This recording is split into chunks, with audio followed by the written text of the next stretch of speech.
Viajando por Mendoza. La ciudad de Mendoza fue fundada por don Pedro del Castillo. Está ubicada al pie de la cordillera de los Andes. Cuando llegaron los españoles, estaba habitada por 3 grupos indígenas: incas, huarpes y puelches. El más numeroso y significativo fue el pueblo de los huarpes. Habilidosos artesanos se destacaron en sus labores de cestería. Sus mallas permitían el transporte incluso del líquido en ellas, sin que se derramara una gota.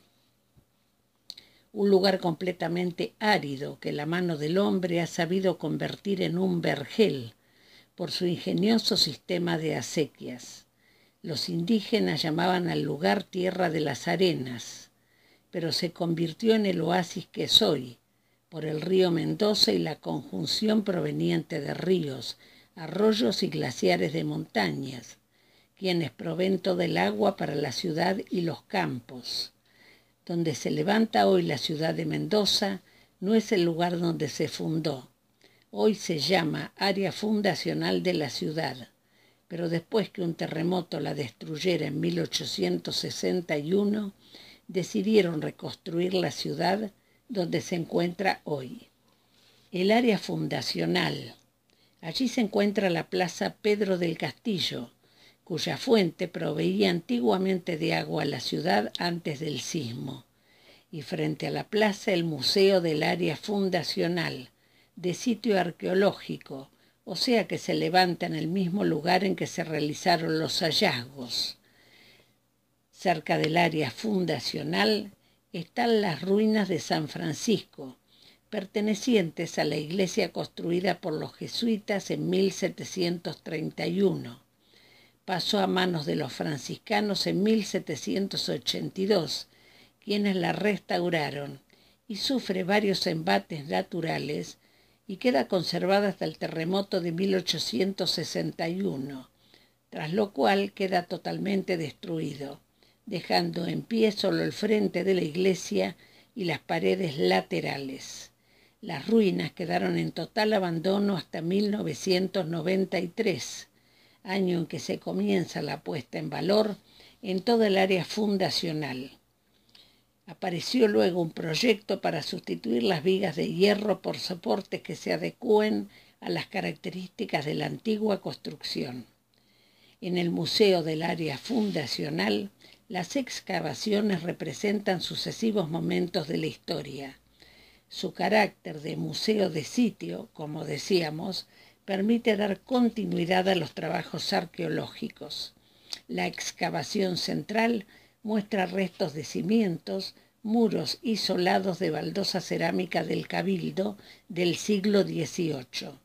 Las salas exhiben las fases del poblamiento territorial mendocino. Se puede observar recorriendo el museo y viendo las explicaciones en los paneles que el Cabildo, actual ubicación del museo, fue arrasado en el sismo. En el mismo lugar funcionaron después un matadero desde 1877 a 1927 y una feria municipal de 1940 a 1980. El Cerro de la Gloria es el lugar donde se encuentra el monumento al Ejército de los Andes, que conmemora la gesta patriótica del cruce de la cordillera, comandado por el general San Martín para liberar Chile y Perú y asegurar la independencia de las Provincias Unidas. El monumento se encuentra en el Parque San Martín y fue realizado por el escultor uruguayo Juan Manuel Ferrari. Tiene 14 toneladas de bronce y la base es de piedras que fueron traídas de la alta montaña mendocina de Uspallata, uno de los lugares por donde se realizó el cruce. En el monumento se representa al general San Martín y en relieve los cuerpos de granaderos a caballo. En los costados se relatan los sucesos más notables de la formación del ejército. Se encuentra también en el monumento los escudos argentino, chileno y peruano. Arriba, el símbolo de la libertad con las cadenas rotas en sus manos y se aprecia también el símbolo de los Andes, un cóndor en pleno vuelo. La hazaña sanmartiniana se hizo por 6 rutas distintas de invasión, 2 primarias y 4 secundarias. El grueso del ejército tomó la ruta corrientemente llamada de los Patos, y he de destacar la magnífica estrategia desplegada por el general San Martín para lograr su objetivo. Esta hazaña se realizó entre el 19 de enero y el 8 de febrero de 1817.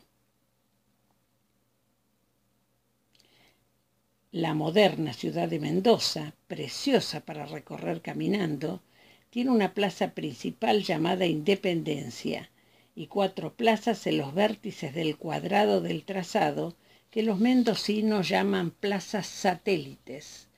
Ellos han convertido en un vergel una zona árida, con su sistema de acequias en las calles. Si bien cuando nieva poco los ríos y embalses no llegan a abastecer para proveer el agua potable, con el producto del deshielo y en ocasiones se declara la emergencia hídrica. Hermosas sus plazas, la peatonal Sarmiento, el encanto y amabilidad de los mendocinos, y como no podía ser de otra manera, con mi hermana Gladys, nos hicimos el recorrido de punta a punta en el metro tranvía, que une varios barrios de la ciudad. También, recorriendo y caminando, llegué a la municipalidad, donde está la Pinacoteca Sanmartiniana. Hay algunas fotos que van a poder ver desde el mirador del 7º piso de la municipalidad, en cuya terraza también se encuentran obras realizadas por artistas, con troscos que se habían caído y ya no eran utilizables, y ellos los convirtieron en arte. Y la maravillosa Pinacoteca Sanmartiniana, donde se encuentra la obra del pintor Fidel Roy Matons, de origen catalán, quien llegara a Mendoza y conformara allí su hogar y su carrera. Es la suya una pintura de carácter documental y realista, un testimonio magnífico de un hecho histórico de enorme significación. Se enamoró de San Martín y se convirtió en un profundo estudioso de su accionar. Esto hizo que se acercara a conocer personalmente los pasos elegidos que el general optó para cruzar la cordillera. Fidel muchas veces se internó en la alta montaña, en lugares peligrosos, y en ocasiones permaneció en ella durante 2 o 3 meses. Llevó su obra a cabo desde 1935 a 1952. Como había leído los partes militares escritos por San Martín, iba al lugar donde había acampado el ejército y llevando a sus hijos, a sus amigos, a vaqueanos como modelos, se dedicaba a pintar exactamente a la misma hora en que había pasado el ejército por el lugar, para mostrar la realidad en la forma más vívida posible. Esto hizo que no pudiera terminar su obra. Las radiaciones de tantas horas pintando a la luz de la montaña lo dejaron ciego. Las 3 series, Paso de los Patos, Uspallata y El Portillo, y una gran obra inacabada, se encuentran en el Honorable Consejo Deliberante de Mendoza y fue donada por sus hijos en 1987 y 1991. Nuestro respeto y reconocimiento a Fidel Roy Matons y mi agradecimiento personal a Azul, la guía que me llevó a conocer detalladamente la obra de Fidel, contándome detalles maravillosos de la obra de este pintor.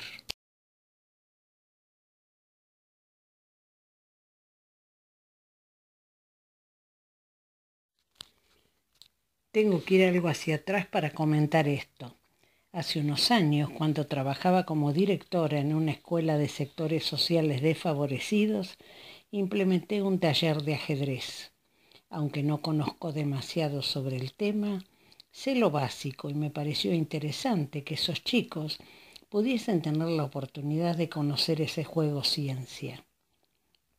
Al taller lo mantuvimos durante varios años y los chicos mejoraban cada vez.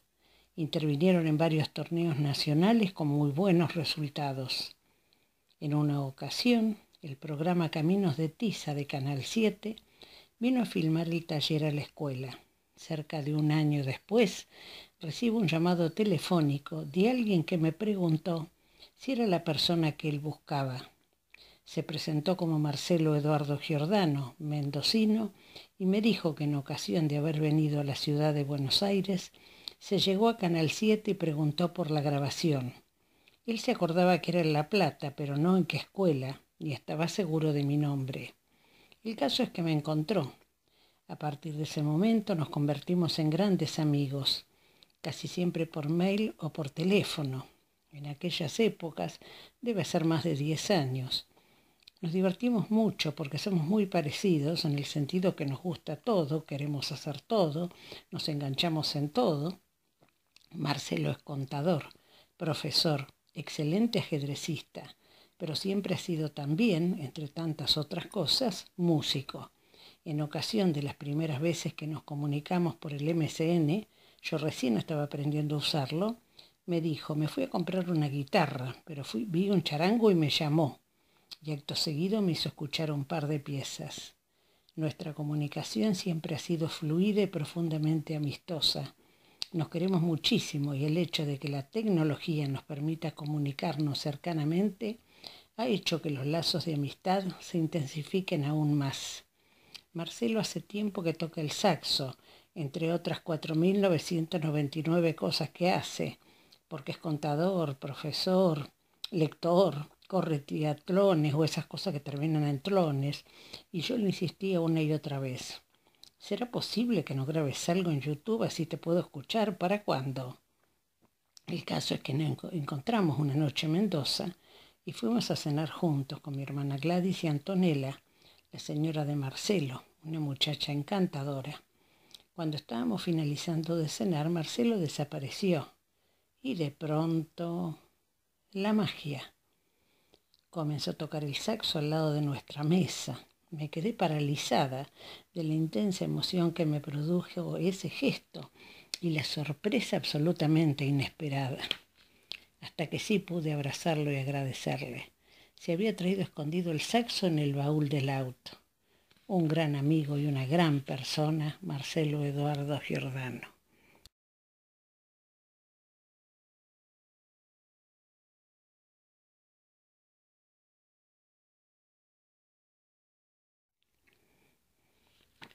San Rafael, el Cañón del Atuel y la belleza de Mendoza. Una hermosa leyenda sobre el nombre del río Atuel y una preciosa anécdota al final. La cuenca alimentadora del río Atuel tiene un frente cordillerano de alrededor de 50 kilómetros, pero comprende importantes glaciares, siendo su cerro máximo el Sosneado. El río Atuel comienza a los 3.500 metros, alimentado por lenguas glaciarias que llegan de la cordillera, entre los cerros Moradó y Paso de las Leñas. A 500 metros agua, debajo de la presa embalse El Nihuil, que significa hay paso, también se considera una derivación de la palabra nahuel, tigre. Empieza a cortarla a la Sierra Pintada formando un cañón, llamado el Cañón del Atuel. En las estribaciones de las sierras hay una serie de importantes aprovechamientos hidroenergéticos, Nihuil 1, Nihuil 2, Nihuil 3, Dique Valle Grande, el paredón de la presa Valle Grande, conforman todos ellos un bellísimo espejo de agua verde esmeralda. Este dique posee una altura de 155 metros desde su fundación. Por allí recorrimos el lugar en catamarán, con las espléndidas vistas que acompañan este video. Desde allí también se pueden apreciar algunas de las formaciones rocosas del Cañón del Atuel, que fueron realizadas por dos grandes fuerzas naturales, el agua y el viento. El lugar atrae tanto a los turistas como a los científicos, atraídos por los depósitos prehistóricos. Son ellos quienes en sus escritos nos dicen que en los márgenes hay dos tipos de rocas volcánicas. Las más oscuras son de la época del Pérmico y las de arriba, que contienen cuarzo, pertenecen al magma vertido sobre la superficie. Inclusive han encontrado en las rocas reptiles mamirefoides de 200 millones de años en la etapa en que evolucionaban hacia los mamíferos. También hay rocas pertenecientes al Plioceno, más de 7 millones de años. Las variadas esculturas naturales que se pueden ver a lo largo del recorrido, además del increíble museo de cera que uno se queda boquiabierto, los viejos, los monstruos, los jardines colgantes. Y ahora vamos a la leyenda del Atuel. Se cuenta que en el sur de la provincia de Mendoza vivía la tribu del cacique Talú. El padre de Talú murió cuando él era muy joven, pero a pesar de eso supo asumir el cargo y gobernar a su pueblo con sabiduría. La vida transcurría feliz, pero una gran sequía comenzó a castigar la región. Los ancianos y los niños comenzaron a morir. Talú reunió a sus hombres y partió en busca de agua para su pueblo. En su recorrido solo encontraban tierra reseca y quebrada por el sol. En una de esas expediciones, Talú conoció a una muchacha que vivía en un valle. La llevó a vivir con su pueblo. Ella le confesó que vivía sola desde hacía años y que se llamaba Clara. En unos meses se casaron y en su tiempo nació un niño, al que llamaron Atuel. La prolongada sequía continuaba haciendo estragos y cobrando vidas. Los hombres blancos decidieron atacarlos para tomar control del territorio. Los combates fueron feroces, pero finalmente los debilitados indios fueron vencidos y todos los hombres de la tribu que habían quedado vivos fueron asesinados. En medio de la confusión, Clara abandonó el lugar con su hijo recién nacido Atuel, y cuando los atacantes abandonaron el lugar, solo dejaron viudas y huérfanos. Clara se dirigió a las altas montañas, ascendió hasta la cumbre y pidió a los dioses que enviasen agua para que los sobrevivientes de la tribu pudiesen salvarse. Pasó el tiempo y nada ocurrió. Entonces Clara decidió ofrendar su vida y la de su hijo a los dioses. Se arrojó al vacío con él, y las lágrimas que cayeron de sus ojos hicieron brotar un río que se abrió paso entre la tierra seca hasta llegar a la aldea.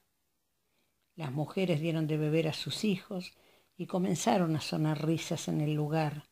Las más ancianas buscaron a Clara y a Atuel, pero comprendieron prontamente que eran ellos los causantes del milagro. Y todas las noches el río arrullaba la aldea con un sonido especial parecido al llanto de un niño. Todos comprendieron que las aguas conservaban el espíritu de Atuel y decidieron dar al río su nombre. Y una preciosa anécdota contada por el hombre que conducía el catamarán. El cóndor es el símbolo de Mendoza. Mientras avanzábamos nos explicaba e intentaba mostrarnos los nidos muy altos que apenas se veían. Nos contó entonces que como cada vez hay menos ejemplares y para protegerlos, los profesionales del Museo de la Plata iban a buscar los huevos para someterlos al proceso de incubación, hacerlos nacer y crecer y luego devolverlos a su hábitat. Pero lo realmente delicioso es lo siguiente. Los biólogos, antes de que les entreguen los huevos, deben estar presentes en el rito que hacen las comunidades que sacan los huevos del nido, al cual le piden permiso en primer lugar. Entonces, los biólogos, presentes en ese rito de perdón, explican cuál es el motivo por el cual los van a retirar. Quienes habitan en esos lugares creen que los huevos del ave le permiten tener conexión directa con Dios, por estar muy cerca del cielo. Y nuestra excursión de alta montaña.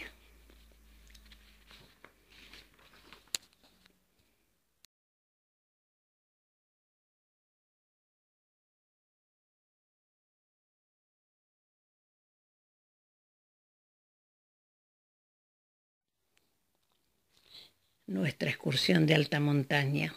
Valles, arroyos, ríos, cerros y elevados picos en las áreas de Luján de Cuyo y Las Heras.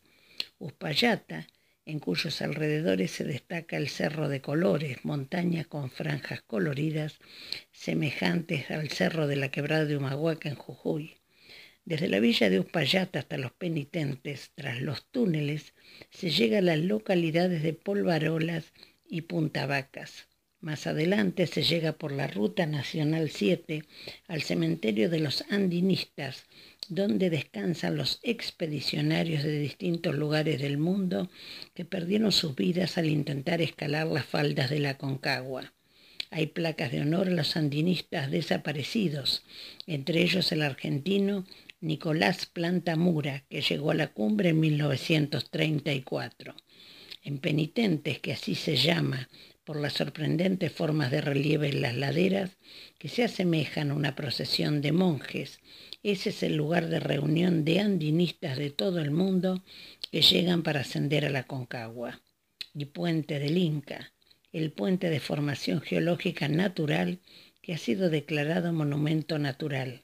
Se formó por la erosión térmica de las aguas sulfurosas del río y su sedimento le otorga una coloración entre ocre, amarillo rojizo y anaranjado. En este lugar se erigió el excelente Hotel Puente del Inca, construido en 1925 y que destruyeron una luz en 1965. Solo quedó en pie la capilla. Hay 3 piletones naturales por donde fluye el agua termal, que era donde los huéspedes del hotel realizaban sus tratamientos terapéuticos. Y la leyenda cuenta que el único hijo del Inca que estaba próximo a morir estaba gravemente enfermo. El pueblo lo adoraba y elevaba sus ruegos al dios Inti, Sol, a Mamaquilla, la luna, y a todos los dioses haciendo sacrificios. Pero ni los médicos ni los ruegos lograban devolver la salud al inteligente y bondadoso príncipe. El temor de su muerte entristeció al pueblo, que interrogaba a los dioses. Por fin consultaron a los amautas, los filósofos, y ellos dijeron que el príncipe solo recuperaría la salud si se bañaba en las aguas de un maravilloso poder de curación, pero que estaban muy lejos, entre las rocas de los cerros de la cordillera, y para llegar al lugar tenían que recorrer una larga distancia, atravesar desiertos y escalar montañas.